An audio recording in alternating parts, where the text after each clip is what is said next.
Halo, selamat datang di Nidalab, bekerja sama dengan Rumah Sakit Cepat Waras. Yes. Akhirnya kita sampai juga nih di episode spesial akhir tahun. Akhir tahun 2020 yang memusingkan ya. Benar-benar pusing. Aduh, tahun ini luar biasa. Ya, banyak yang menyedihkan, banyak juga yang disyukuri. Nah, salah satu yang disyukuri adalah setelah sekian lama nggak dapat izin ya dari istri masing-masing ya. Karena sebelum ini kita nggak berani syuting bareng. Apalagi saya visit COVID ya, teman-teman kan juga tahu. Ini juga habis dari ruang isolasi COVID. Ya. Udah mandi kok, udah ganti APD tenang aja ya. Mudah-mudahan sih, tapi setelah kita pernah buktikan kan waktu itu kita main pingpong, memang terbukti ya. Ya selama begini, begini. yang penting protokolnya. Selama ini saya syuting sendiri, William syuting sendiri gitu. Tapi kalau misalnya mau syuting bareng, ya ini juga berlaku mungkin ya untuk semua teman-teman influencer atau apa gitu ya. Bagusnya ya begini ya, atau daring misalnya dari dua tempat yang berbeda gitu ya. Kalau misalnya bareng-bareng ya harus begini ya. Ini 1 meter lebih dikit. Meter ada ya. Meter. Nah, Ya, oke lah meteran lah. ya, tapi sama-sama pakai masker. Saya pun N95 nih. Karena habis visit ruang isolasi.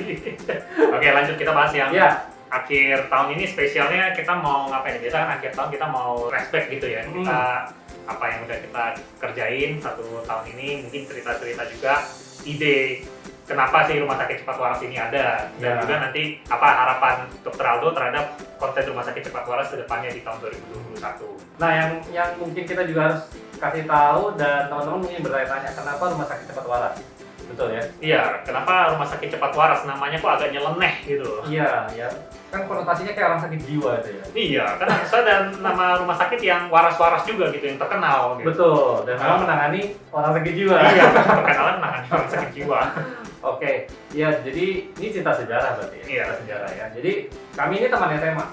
Iya. Teman SMA, Satu angkatan. satu angkatan, sangat akrab, dulunya memang teman main, teman bandel segala macam. Tapi ya masing-masing menempuh jalan yang berbeda. Ini biar lebih inspiratif gitu ya. Jadi di lebay-lebayin gitu ya. Terus saya akhirnya menjadi dokter ya, William jadi apa sih? Saya dulu 15 tahun sih jadi guru, tapi akhirnya beralih profesi menjadi fotografer. Ya, kerennya gitu. Sikapnya.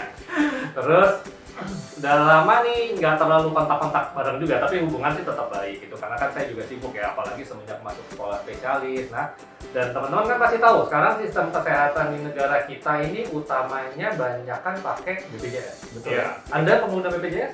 Mau nggak mau sih wajib kayaknya buat ngurus apa gitu dulu. Punya kan wajib, pengguna tapi belum tentu. Saya punya BPJS tapi saya punya asuransi yang lain. Kalau misalnya saya sampai sakit, saya kemungkinan sih akan pakai asuransi yang lain. BPJS saya buat ladang amal aja gitu. Iya. Kalau Anda pengguna? Sempat coba-coba sih, maksudnya nggak pernah dipakai kan selama ini kan, emang kayak apa sih fungsinya, iseng-iseng cobalah, ada sakit dikit, coba aja BPJS. Yang pasti ketika saya ketemu lagi Bro William mengutarakan ide Rumah Sakit Cepat Waras ini, dia sedang menjadi pengguna tuh. Jadi dia sangat langsung memahami, oh ya kayaknya visinya Rumah Sakit Cepat Waras ini bisa masuk ke situ ya. Kenapa dikaitkan sama BPJS? Saya itu menempuh pendidikan dokter spesialis di tengah-tengah peralihan tuh.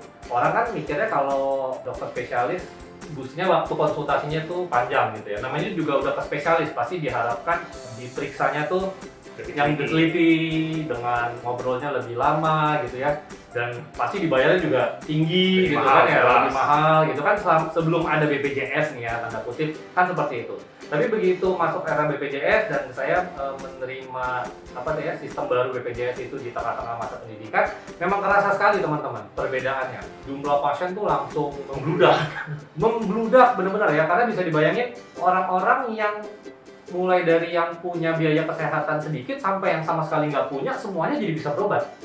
Di satu sisi sangat bagus, setuju ya? Iya, Di satu sisi sangat bagus loh, karena memberikan kesempatan yang sama bagi seluruh masyarakat Indonesia untuk mendapatkan pelayanan kesehatan. Tapi, tapinya nih, pasiennya banyak, dokternya, dokter, perawat, rumah sakit, ya mungkin itu sih sedikit koreksinya. Dan itu akhirnya berdampak loh, ya mungkin teman-teman pengguna BPJS juga merasakan ya, termasuk Bro William ini sempat ngobrol juga, ya banyak kekurangan sana sini lah gitu ya. Tujuannya mulia ya, diharapkan hasilnya pun baik, tapi ya itu karena load pasiennya sangat banyak sementara sumber dayanya sedikit, jadi pasti banyak yang merasa terkesan dokternya buru-buru Bahkan mungkin ada yang merasa tidak diperiksa. Sampai ke sebuah titik pemikiran, apa yang bisa membuat pasien dengan menggunakan asuransi kesehatan nasional, BPJS, tapi mendapatkan pelayanan yang kurang lebih mirip sama kayak orang zaman dulu kalau pergi berobat gitu. Waktu konsultasinya enak, bayarnya ya nggak bayar, ya enak kan? Dapat konsultasi yang enak, diperiksa yang teliti, obatnya oke, terus nggak bayar lagi. Nah, itu ideal sekali kan? Pasti pengen dong seperti itu ya. Tapi dengan kondisi masyarakat terlalu banyak yang sakit itu tidak mungkin terjadi. Ya. Makanya kita sampai ke kesimpulan gimana caranya nih? Berarti jumlah yang sakit harus berkurangin. Nah, gimana caranya? Ya, jangan sampai sakit. Jangan sampai sakit. Nah, jangan sampai sakit. Simpel kan sebenarnya. Ya simpel sebenarnya gitu ya. Tapi budaya dan tradisi masyarakat itu kan ya orang tua kita, kakek nenek kalau belum blek parah mau ke dokter nggak? Ya enggak. Enggak. Beli aja. Entah ngobatin sendiri atau sekarang googling gitu kan ya. Ketika nggak berhasil malah komplikasi segala macam baru cari pertolongan. Dan terus budaya mencegah itu masih minim banget gitu ya. Lihat aja sekarang lah, COVID ini bisa dihindari kalau kita melakukan upaya pencegahan gitu. Nah, tapi bukannya orang makin giat, tapi belakangan kasus makin tinggi karena orang makin abai. Ya memang nggak gampang ya. Ya ibarat apa ya sekarang ini? Ibarat kalau kayak naik mobil, sekarang tuh seat beltnya tuh udah rusak. Tapi seat beltnya udah rusak, orang bukannya malah makin hati-hati, malah makin tancap gas. Nah, gitu. Karena takut polisinya ngelihat, ditangkap. Gitu ya. Ya itu analogi aja sih. Jadi makanya kita sampai ke satu kesimpulan gimana kalau kita membuat sebuah wadah yang merubah paradigma masyarakat gitu ya. Membantulah, berkontribusi meskipun kecil ya. Ya kami tahu lah viewer kami belum banyak segala macam. Tapi at least kami mulai berkontribusi ke arah sana, berusaha merubah paradigma berpikir yang tadinya mungkin lebih fokus udahlah gampang kalau sakit tinggal berobat ke dokter, berubah menjadi kita jangan sampai sakit. Nah, jadi orang yang ke dokter tuh benar-benar ya apes, udah berusaha mencegah tapi tetap masih sakit. kena juga. Nah, tapi kan otomatis jumlah yang berobat jadi sedikit berkurang. Nah, sehingga kualitas layanan kesehatannya bisa dirasakan lebih optimal. Dokternya pun kerjanya lebih enak gitu loh, nggak keburu-buru waktu segala macam. Nah, kenapa waras? Ya itu karena yang mindset. Pola pikir, mindsetnya. Gitu ya. Ya, jadi memang warasnya memang merujuk ke ya pikiran ya. Pola pikir gitu ya, tapi ternyata kan dalam bahasa Jawa waras itu juga sehat artinya. Jadi cepat waras maksudnya pola pikirnya berubah ke arah pencegahan dan juga ya supaya sehat setelah melihat edukasi kesehatan dari kami. Itu sejarahnya dari rumah sakit cepat waras. Kenapa sih kita begini? Nggak tahu. Cepat waras. Mungkin kita lagi nggak waras kan waktu itu. Nggak, sebenarnya ada jawabannya. Jawabannya itu ada di episode pertama Rumah Sakit Cepat Waras. Jadi kalau yang penasaran kenapa kita tiap kali ngomong di rumah sakit cepat waras ini ya, itu jawabannya ada di episode pertama. Episode awal-awal ya. Sebenarnya kita udah banyak evolusi ya, gitu ya video-videonya, dan awal-awal itu apa ya? Pengennya itu konsepnya edukasi kesehatan tapi tidak terkesan mengkuliahi. Ya. Karena saya sendiri kalau misalnya dikasih kuliah tentang ilmu kesehatan itu ngantuk, pengen ngorok rasanya gitu ya. Gimana caranya bikin nggak terlalu panjang tapi menarik untuk dilihat. Makanya di episode-episode awal tuh teman-teman kalau misalnya sempat melihat video-video kami nih ya, para viewer setia gitu ya, pasti tahu tuh dulu kami sempat bikin macam cosplay ya. Itu aduh pengen banget ngangenin sih sebenarnya ya. Pengen lagi sih kayak gitu. Jadi karena temen bandel, kita tuh acting satu sama lain tuh nggak ada malu-malunya. Cuci darah.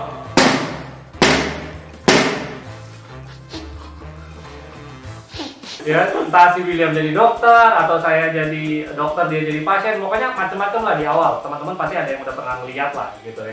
Awalnya idenya seperti itu supaya lebih kayak real life situation dan juga menghibur juga ya. Jadi biar ada konten kesehatan yang diselipin ke ya ada lucu-lucu dikit lah. Ya cuman ini pandemi ya terus terang mau sering-sering syuting bareng kayak begini menyulitkan. Ya saya juga beban kerja dengan banyaknya pasien COVID yang tambah banyak sedihnya ya. Dan banyak teman-teman yang nanya nih di kolom komentar, "Dok, tolong dong bahas obat ini, bahas dong bagaimana caranya ngatasin sakit ini," gitu ya. Bukannya saya tidak bisa untuk menjelaskan, tapi itu terus terang bertentangan sama visi misi. Dan itu juga menyalahi kaidah waras. Nah, ini sorry ya kalau misalnya ada yang tersinggung, bukan maksud saya gitu. masyarakat Indonesia beberapa itu masih ada yang pikirannya lebih percaya self-medicating ya, atau mengobati diri sendiri. Dan juga sayangnya sistem pelayanan kesehatannya termasuk apotik. Banyak obat-obat yang tidak boleh dibeli bebas, tapi dikasih diperjualbelikan. Itu juga salah satu yang mesti dikoreksi sih dari pelayanan kesehatan. Obat bebas itu nggak banyak sebenarnya. Tapi coba deh, zaman sekarang, Bapak pernah nggak, jujur aja deh, beli antibiotik tanpa resep dokter? Gampang. Ya kita tinggal tanya ke apotik itu kan, aku sakit ini nih, baiknya obat apa ya? Langsung dikasih obat. Nah, ya. Ini aja. Padahal kan itu adalah tugas seorang dokter. Iya. Betul ya. Kenapa sih nggak boleh seperti itu? Kita sudah buat video sendiri ya. Iya. Kenapa jangan kalau main dokter? ya, orang jangan main dokter. Utamanya kesimpulannya sih ada di tanggung jawabnya. Kalau sampai perbuatan teman-teman itu ternyata salah atau menyarankan orang lain dan ternyata merugikan karena ada efek samping atau salah diagnosa atau apa, sehingga terjadi kerugian, angka pesakitan, kecacatan, bahkan kematian, siapkah Anda bertanggung jawab? Nah, makanya jadinya kita nggak mau bahas soal obat, ya, karena tujuannya mencegah, bukan ngobatin. Kalau membahas misalnya mengobati dengan cara merubah gaya hidup, misalnya diet, makanan, atau olahraga tertentu atau apa, boleh deh. Ngomong diet nih, Ya, sukses nih. saya cukup sukses dietnya. Tapi dietnya kan gara-gara harus pakai hazmat sehari. Harus puasa terpaksa ya. Mau tahu cara saya diet? Lihat Nah, lagi ada video video. protokol kesehatan. Itu salah satu video yang cukup populer juga ya. Iya ya, itu juga apa ya, flashback di tahun ini nggak nyangka juga sih, hanya dalam kurang dari 1 tahun sudah ada video kita yang cukup bisa diterima oleh masyarakat dan banyak dijadikan acuan ya. Iya. Dan termasuk salah satu video pencegahan yang paling penting menurut saya di era pandemi ini. Betul. Karena menurut praktikal itu. Iya, itu yang saya lakukan tiap hari. Iya. Gitu ya. Yang nggak nyangka juga sih view-nya bisa sampai segitu ya. Makasih banyak loh ya dukungan dan support dari teman-teman sekalian. Ya, kami berharap sih mudah-mudahan kedepannya video-video ini juga bisa selalu praktikal seperti itu, gampang diterapkan, mudah dimengerti. Makanya mohon masukannya ya, komen. Ya. Apa yang kira-kira perlu kita tingkatkan gitu? Apakah misalnya bahasanya terlalu berat kah? Atau mungkin kalau misalnya ada topik-topik yang teman-teman mau mau tahu tapi belum ada di channel Nidalab ini, nah silakan itu di komen aja. Gitu. Betul. Ya, karena topik COVID ini suatu saat akan pudar. Iya, pasti. Suatu saat apalagi yang mau dibahas, ya kan? Ya. Apalagi kalau in the end benar-benar nggak ada obat yang benar-benar mujarab atau terapi atau cara apa yang benar-benar murni daya tahan tubuh, ya udah betul-betulnya balik lagi pencegahan kan? Ya. Jangan sampai kena. Apalagi yang mau dibahas. Sebenarnya saya pun juga udah bosan bahas COVID sebenarnya. Oke, jadi begitu, dan sebagai penutup kita mau sedikit teaser nanti di video ulang tahun channel Nidalab. Kapan ulang tahun Pak? Ulang tahun itu dari tayang pertama ya? Dari tayang pertama sih Sakit Cepat sebenarnya Waras. itu kita tayang pertama kan 2 Januari ya? Iya, 1 hari setelah banjir. Betul, banjir besar awal tahun. Markas Nidalab juga kerendam waktu itu. Rendam ini dulu, rendam di sini sampai 1 meter lebih. Nah, sampai segini nih airnya nih. Ya. Di sini. Ya, jadi Paladin pun bisa tenggelam. Ya, jadi kita mau kasih apa ya, cuplikan-cuplikan ya. Ya, Jadi just for fun aja. Just for fun. Jadi untuk kita akan kumpulin semua sinetron-sinetron yang pernah kita buat dan kita anggap yang paling menarik, Lucu lah ya. gitu ya. Yang Paling paling lucu, lucu ya. paling menarik gitu. Yang pas bikinnya juga kita ketawa-ketawa mulu. Iya, itu hiburan juga itu. Ya, itu sekalian nostalgia. Jadi kami akan mengawali tahun 2021 di channel Nidalab Rubrik Rumah Sakit Cepat Waras itu dengan kumpulan cosplay kami ya. Ya, dari berbagai terbaik kita sama tahun 2020 ya, ini. nggak semua, karena ada banyak tuh pasti awal-awal. Ya, semoga teman-teman enjoy, dan kami juga rencananya akan mengadakan giveaway. Oh, giveaway apa?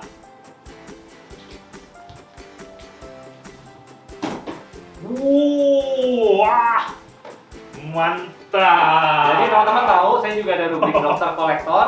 Nah, buat pemirsa setia Nidalab, siap-siap bakal ada giveaway ini ya. Syarat ketentuan cara dapat giveaway-nya, ikutin channel Nidalab terus-terusan dan tonton syaratnya di video awal tahun.